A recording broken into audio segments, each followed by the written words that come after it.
Hello दोस्तों, तो आज की इस वीडियो में हम बात करने वाले हैं इलाहाबाद में रहकर पढ़ाई करने वाले छात्रों के बारे में कि एक महीने का कितना खर्चा बैठ जाता है इलाहाबाद में रह के पढ़ाई करने वाले छात्रों में।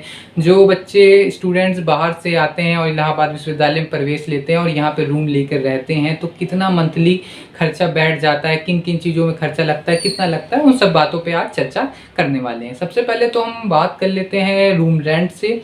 तो रूम रेंट की बात करें तो रूम रेंट अगर आप पार्टनर में के साथ रहते हैं तो बहुत ही कम रहता है। जैसे आप एक रूम में 4 पार्टनर हैं तो पैसा डिवाइड हो जाता है। 5,000 का रूम है तो आपका 1,000-1,200 में आपका रूम डिवाइड हो जाएगा, ठीक है।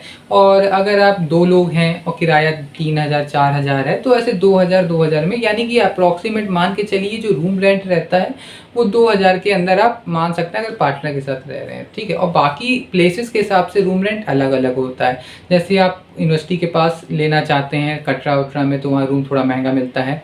और जैसे आप CMP एफिलेटेड कॉलेज के पास लेंगे जॉर्ज टाउन में, वहाँ थोड़ा महंगा मिलेगा। ISG सलोरी के पास लेंगे तो वहाँ पे स्टूडेंट ज़्यादा रहते हैं सलोरी के पास, तो वहाँ सस्ता मिल जाता है रूम। तो ये रूम रेंट आप 2,000 के अंदर मान के चलिए कि 2,000 आपका रूम रेंट तो जाना ही जाना है, ठीक है। बाकी अगर आप यहाँ लेके लाइब्रेरी ज्वाइन करते हैं तो लाइब्रेरी का आप मान के चलिए कि 800 से 1,000 रुपये आप लाइब्रेरी का मान के चलिए, ठीक है।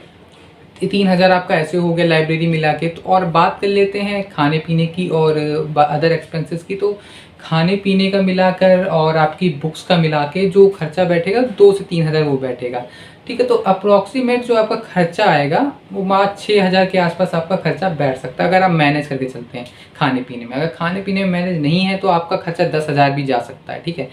तो ये डिपेंड करता है कि आप कैसे मैनेज करते हैं इलाहाबाद विश्वविद्यालय में रहकर, इलाहाबाद विश्वविद्यालय में पढ़ाई करते हुए, ठीक है। काफ़ी सारी चीज़ें होती हैं जहाँ खर्चा लग जाता है। तो अप्रॉक्सीमेट आपका जो खर्चा है वो 7 से 8,000 रुपये इलाहाबाद में रहने में मान के चलिए कि लगता है। बाकी आप ट्यूशन पढ़ाइए, वो अलग करिए, वो चीज़ें अलग है, उससे आपका पैसा और आएगा, आप मैनेज हो जाएगा। और बाकी आप कोई और कोचिंग ज्वाइन करते हैं जैसे, उसकी तो फिर ईयरली फीस लगती है। जैसे किसी भी कोचिंग में जाएंगे तो 10-12,000 ईयरली एक साथ देनी पड़ेगी, वो फीस अलग है। हम मंथली एक्सपेंसेस की बात कर रहे हैं तो 6 से 7,000 मंथली का लग सकता है आपका, ठीक है। तो यही था बस आज के लिए, धन्यवाद।